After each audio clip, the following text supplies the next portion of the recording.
Et nous revenons au plateau pour la suite de cette émission. Nous abordons notre deuxième sujet, direction le Niger. Bazoum porte plainte devant la Cour de justice de la CEDEAO. Le président déchu du Niger, Mohamed Bazoum, renversé le 26 juillet dernier, a porté plainte pour séquestration contre les putschistes au Niger devant la Cour de justice de la CEDEAO ce mercredi 20 septembre 2023. Selon une annonce faite par ses ministres, cette porte permet de dénoncer l'arrestation et la détention arbitraire du président déchu Mohamed Bazoum, de son épouse et de son fils. Il réclame leur libération immédiate et la réinstallation du président Bazoum dans ses fonctions régaliennes de chef de l'État du Niger. Alors, Bazoum saisit la justice pour se faire, si je puis me permettre, justice, et il appelle à ce qu'on condamne l'État nigérien pour sa séquestration afin d'obtenir une libération et sa réinstallation dans son fauteuil de président du Niger. Je veux commencer par vous, Jérôme Mossoso. Oui, la comédie continue, tout simplement, parce que... Mais il a le droit de se... je n'en disconviens pas, je n'en disconviens pas. Je crois qu'il est entre les mains des militaires, et ce sont les militaires qui le gardent. Je ne suis pas sûr que, même si la décision de la CEDEAO, dans tous les cas, elle ne serait pas contraignante. Et donc, je ne pense pas que, même si la CEDEAO lui donnerait raison, que les militaires vont vouloir quand même obéir à cette décision. Parce qu'on en a vu ailleurs. La Cour de la justice de la CEDEAO a beau bien demander aux gens de libérer, peut-être par exemple, Pachanya Sigbe, de libérer ci, de libérer ça. Mais Pacha est encore en prison jusqu'à ce jour. Et la décision n'a pas été contraignante. Et donc, moi, je me dis que... Je rappelle que les décisions de la Cour sont normalement contraignantes et que les États doivent s'y plier. Mais malheureusement pour vous et moi, peut-être que c'est à venir, mais puisque ce sont les pays là, les États qui ont nommé ces justes qui sont à leur botte. Je ne pense pas que ces justes là pourraient quand même avoir la liberté de faire de prendre des décisions, de les imposer justement à leur patron. Je ne le crois pas. Et donc moi je me dis que c'est juste une comédie qui continue. Il est bien vrai que Bazoum a déposé la plainte au niveau de la CEDEAO. Il sait que la CEDEAO va lui donner raison, parce que la CEDEAO, dans son ensemble, le soutient. Et donc, si il porte plainte contre les putschistes devant la CEDEAO va lui donner raison. Et la preuve en est que dans la plainte, j'ai lu quelque part que la CEDEAO a déjà signifié cette plainte-là aux putschistes et leur a demandé même de prendre des dispositions pour la défense. Oui. Je l'ai lu quelque part. Défense, oui. Tout à fait. Et donc, si bien même que la CEDEAO puisse donner raison à Bazoum, moi je ne crois pas que les putschistes sont disponibles à libérer, en tout cas ni aujourd'hui ni demain, Bazoum. Parce que si ils hasardaient à libérer tout de suite Bazoum, ça peut déstabiliser leur pays. En tout cas, c'est comme ça que moi je vois la chose. Et donc, pour moi, porter plainte, c'est vrai, le droit de l'homme le dit, ils ont droit à la liberté, mais là-bas aussi, je crois qu'ils vivent mieux. Bazoum et sa famille vivent mieux. Ce n'est pas à vous d'en juger. Je ne juge rien, je ne juge de rien. Moi, je suis en train de faire un constat. Je suis en train de faire un constat. Si aujourd'hui, la France et la CEDEAO courent derrière les putschistes ou le Niger, on a fait en sorte qu'on a affamé aujourd'hui le peuple nigérien. Et maintenant que Bazoum demande à porte plainte devant la Cour de justice de la CEDEAO qui le soutient en appui avec la France, et bien si on lui donne raison, moi je ne pense pas que les militaires vont commettre cette erreur de quand même libérer, sauf s'ils le font, Bazoum ne va plus rester sur le territoire.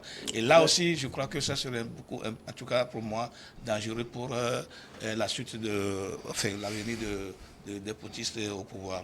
Oui, mais il faut rappeler que la Cour de justice de la CEDEAO est à dissocier de la conférence des chefs d'État de la CEDEAO, qui ne sont pas les mêmes choses. C'est vrai, oui, mais je suis d'accord, je l'ai dit tout à l'heure.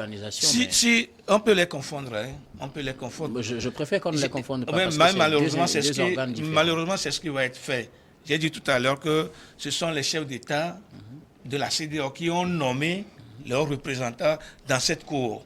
Et si tel est le cas, donc ils vont vouloir quand même obéir aux injonctions de leur patron. Et pourtant, ils prennent des décisions qui ne vont pas à l'avantage de leur patron. Ici, c'est un cas particulier. Si je veux rester dans votre logique, oui, justement, ici, plein de décisions qui je n'en disconviens pas, mais ici, là, c'est dans un cas particulier. Ici, c'est un cas particulier. Toute la CEDEAO et ses alliés soutiennent Bazoum.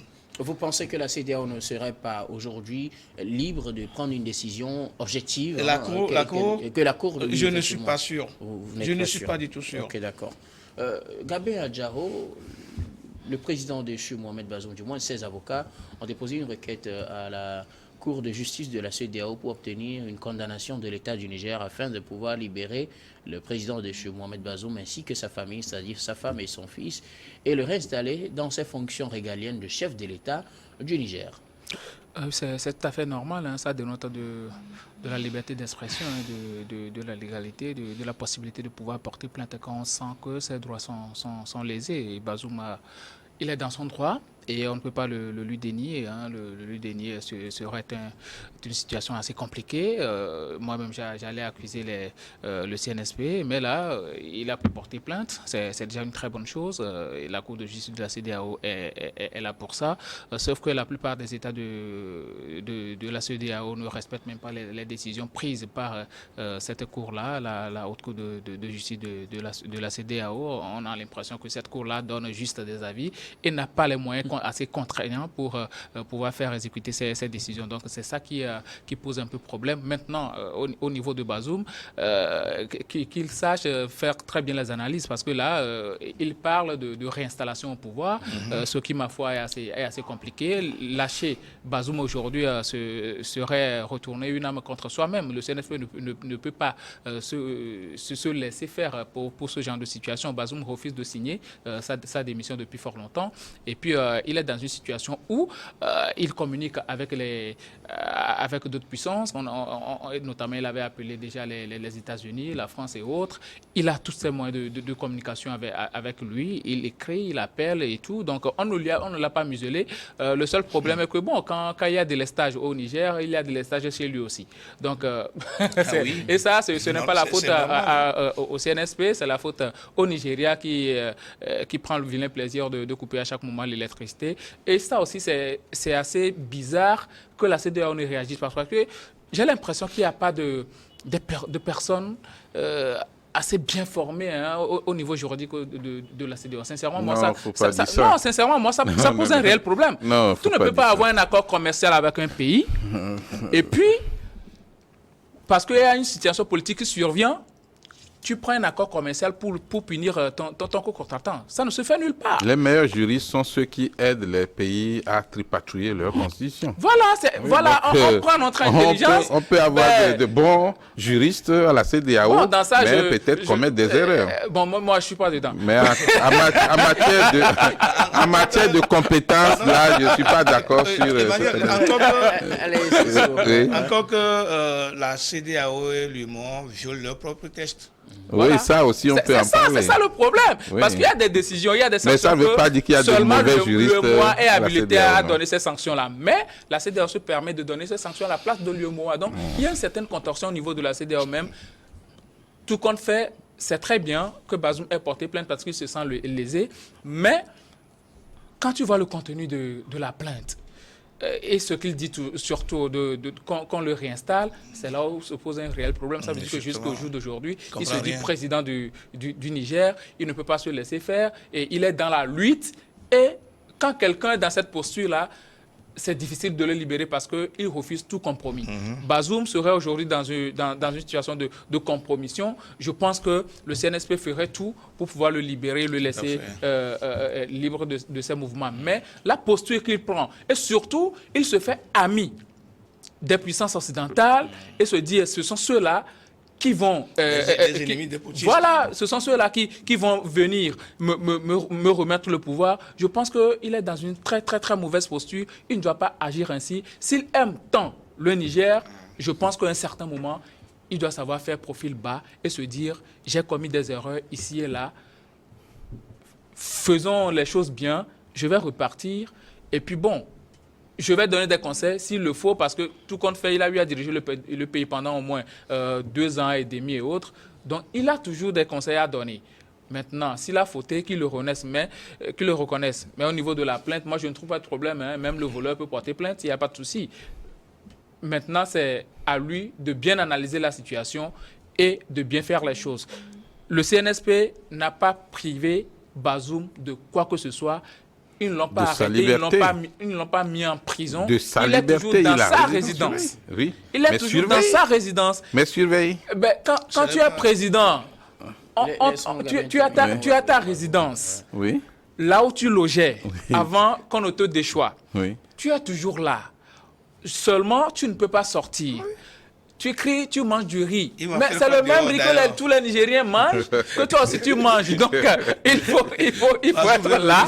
Et puis, il faut être là et puis assumer toutes les conséquences de toutes les façons. S'il fait profil bas, je ne suis pas sûr que cette situation-là ira très loin. Il sera remis en liberté le plus tôt possible. Emmanuel Vivien Tomi, le président Bazoum porte plainte.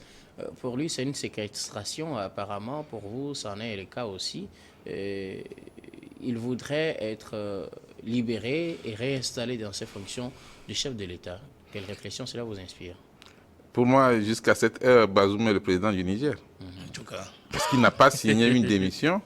Il est toujours là. Alpha Condé n'a jamais signé une démission. Oui, mais le reste qui a eu violation du droit constitutionnel et institutionnel, il y a eu un coup d'État. Ou une tentative de coup d'État, puisque le coup d'État n'a pas abouti. La preuve n'est pas encore consommée. Beaucoup pensent que c'est consommé, mais ce n'est pas encore consommé. Pourquoi on parle encore de Bazoum s'il ne représente rien? Pourquoi il n'a pas quitté la présidence? Et pourquoi la junte n'arrive pas à le déloger pour prendre sa place réellement? Mais il y a beaucoup de choses. Maintenant, en politique, est-ce que c'est une bonne chose, cette plainte-là? Non, c'est une erreur politique. Pourquoi? Parce que quand tu relis la plainte est contre l'État nigérien. L'État du Niger, j'allais venir à cet aspect. Mais si tu sais que tu es toujours président et tu portes plainte contre l'État, c'est que tu portes plainte contre toi-même. Effectivement. Mais ça n'a pas de sens. Et c'est là où peut-être je vais rejoindre Gabin. On peut se poser la question sur ces conseillers juridiques. Qu'est-ce qu'ils lui ont dit concrètement? Qu'est-ce qu'ils lui ont expliqué? Parce que tu dis que tu portes plainte contre l'État nigérien, ça veut dire que tu reconnais que tu n'es plus le numéro 1 de l'État. Et c'est grave. Alors que nous autres, on te soutient toujours. Il vous a lâché un chemin. C'est une trahison, en fait. Il vous a lâché un chemin. Donc, il aurait fallu que les enfants, la femme ou les femmes, les ayants droit de M. Bazoum ou carrément une association de droits de l'homme portent plainte. Voilà. Et là, ça s'explique. Parce que tu ne peux pas porter plainte et dire en même temps que tu revendiques qu'on te réinstalle dans tes fonctions de président. Il y a trop de contradictions dans cette plainte-là. Quand moi j'ai lu ça, ça m'a fait mal. Bon, peut-être que il se dit les choses traînent. L'intervention militaire dont on a parlé, ça ne vient pas. Tout le monde sait que c'est juste une dissuasion, parce que, vous savez, ramasser les militaires et les mettre dans un convoi pour aller tirer au Niger, il ne faut pas qu'on se trompe, hein, nous sommes en politique. Voilà. Mais quand vous voulez faire peur à quelqu'un, vous mettez la barre très haut pour qu'on puisse dire, mais écoutez, si je ne sais pas faire, je risque gros. Et maintenant, vous négociez. Et là, vous pouvez ramener. Donc, tout le monde sait que la CEDEAO n'est pas prête à aller tirer au Niger. Ça, disons la vérité. Quoique, ce n'est pas encore écarté, d'autant plus que les pays ont préparé des troupes pour une éventuelle intervention. Et la France serait très contente si la CEDEAO agissait vite. Mais la CEDEAO ne va pas suivre non plus le rythme de la France. Là, je parle vraiment à cœur ouvert. Cette plainte est une erreur politique et juridique. les enfants peuvent porter plainte, la femme aussi, les ayants droit, ou même une association, ou même une structure, ou un président d'institution se réclamant du régime de Bazoum. Mais quand la plainte porte le nom et la signature de M. Bazoum par le bien de ses avocats, il y a un problème. Maintenant, est-ce que la Cour de la CEDEAO va statuer sur la plainte? Bien sûr. Bien sûr. Et la Cour de la CEDEAO va donner raison à Bazoum. Ça, nous sommes... Ouais, oui, ça c'est clair. Ouais. Et pourquoi parce qu'il le faut juridiquement ou bien parce qu'elle serait manipulée aussi? Non, pas manipulée, Okay. mais c'est la pratique. En réalité, je rappelle que les juges de la Cour de la CEDEAO, du moment où ils sont nommés, ils ne sont plus redevables à leur pays. Ils sont au service de la justice de la CEDEAO. Et même si c'est celui qui t'a nommé qui est en tort, tu lui dis quand même. Maintenant, le problème, c'est que justement, cette Cour de justice n'a pas une police, n'a pas les moyens pour pouvoir faire appliquer ses décisions. Mais quand on prend le cas du Togo, par exemple, le Togo a déjà exécuté plusieurs décisions de la Cour de la CEDEAO, mais le Togo a refusé d'exécuter aussi certaines décisions de la Cour de la CEDEAO. Est-ce un refus, ça? Je ne sais pas. C'est un refus. Quel est le nom qu'il faut donner? Maintenant, c'est un choix parce que le Togo pense que sur ce point, vous avez raison de m'accuser, mais sur ce point, je ne l'accepte pas parce que vous n'avez pas bien jugé des faits. Parce que le Togo avait le droit aussi de se faire représenter et de défendre sa cause. Mais des fois, il y a des pays qui refusent même de participer à certaines séances parce qu'il y a certains pays qui se disent vous n'avez même pas le droit de recevoir ces plaintes-là. Alors que la Cour de la CEDEAO, suivant les tests qui la constituent, est ouverte même à n'importe quel citoyen. Tu n'as pas besoin de titre ou de grade avant d'envoyer un recours ou une plainte à la Cour de la CEDEAO. Maintenant, pour revenir au cas du Niger, aujourd'hui, ce serait difficile. La Cour de la CEDEAO va confirmer tout ce que tout le monde sait déjà, condamner l'État, entre guillemets, l'État nigérien. Mais au même moment, ce procès-là va légitimer les poutistes. D'autant plus qu'on va demander à ceux qui incarnent l'État d'exécuter les décisions. Voilà. Et donc, si les poutistes les exécutent, ça veut dire que c'est eux qui incarnent l'État. En fait. Ça veut dire que le coup d'État est consommé. C'est en cela que les analyses n'ont pas été bien faites par le conseil juridique de M. Bazoum avant d'envoyer cette plainte-là. Aujourd'hui, M. Bazoum devrait plutôt se tourner vers ses frères syndicalistes, les chefs d'État. Mais écoutez, essayez quand même de faire quelque chose là. C'est ce qu'il peut faire pour Bazoum. Pardon? C'est ce qu'ils font avec la menace d'intervention militaire, on dirait. Oui, mais ça fait vieux ça, parce que depuis le mois de juillet que M. Bazoum est en train de manger du riz là-bas, et il a envie de sortir un peu, voir du monde. Et donc là, sur ce plan aussi, je ne suis pas d'accord avec mes panélistes quand ils disent qu'il est libre. Non, quand vous êtes en résidence surveillée, vous êtes en prison, puisque vous ne pouvez pas sortir. Vous pouvez décider d'aller voir... tranquillement. Non, mais ça ne suffit pas. Vous avez envie de sortir pour voir la vie dans votre pays. Vous avez envie de voir un ami. Vous avez envie de voir une amie. Pas un citoyen lambda. Mais vous êtes bloqué. Il se dit chef d'État. Donc, alors, si tu es chef d'État, il faut... Non, il ne se dit pas chef d'État. Il est élu. Il est élu. Proclamé chef d'État. Maintenant, est-ce qu'il est bien élu ou mal élu? Ça, c'est un autre débat. Depuis il est déchu, il se dit j'ai la possibilité de faire ce que je veux. Je suis toujours le président du Niger. Si tu es toujours le président du Niger, alors là, personne n'a le droit de te séquestrer. Personne ne peut avoir la force de te séquestrer. S'ils ont pu te séquestrer, que la population n'a pas pu te défendre, alors là, il se pose un réel problème sur la question de sa légitimité. Pour faire le coup d'État, il y a... Un autre aspect, s'il vous plaît. Oui, je précisais que pour faire le coup d'État, il y a trois armes. Il y a les médias, il y a qu'on appelle ça, la mobilisation populaire, et puis enfin il y a les armes même, l'armée. Et donc la première des choses qu'on attaque, c'est d'abord les médias. C'est pour ça que dans tous les pays, quand on prend les médias publics et même les médias privés qui ont une grande audience, le pays fait tout et tout pour sécuriser ces médias-là. N'entre pas dans ces médias qui veut et ne sort pas qui veut. Parce que si quelqu'un ouvre le micro et annonce quelque chose, avant qu'on ne fasse le démenti, des fois, c'est difficile. Je ne dis pas c'est pour ça que Nioti vient garder, mais tous les grands médias, un peu partout dans le monde, ont besoin d'une sécurité spéciale. Et même nous, nos organes de presse ou nos entreprises de presse, si tu demandes à la minute la sécurité, l'État te donne la sécurité. Alors, pour cause, ça permet d'éviter quand même beaucoup de choses. Aujourd'hui, il y a eu un coup d'État au Niger. Ce n'est pas que c'est juste des copains qui sont venus pour dire à M. Bazoum... Le coup d'État n'est pas consommé. Oui, il y a eu tentative de coup d'État, ou il y a eu un coup d'État en cours. Ce n'est pas abouti. Mais il y a quelque chose, c'est que les institutions ne fonctionnent plus normalement. Monsieur Bazoum ne peut pas aujourd'hui dire « Appelez-moi à la télévision nationale, j'ai une déclaration à faire au peuple ». On ne va pas le lui permettre. Donc il y a un État qui n'est pas normal. Maintenant, est-ce que la plainte à la Cour de la CEDEAO va régler cela? Je ne suis pas sûr, ça va créer aussi d'autres problèmes. Quand même, M. Bazoum aura peut-être raison. Alors, le dernier aspect que je voudrais qu'on aborde, vous aurez le temps de réagir, s'il vous plaît.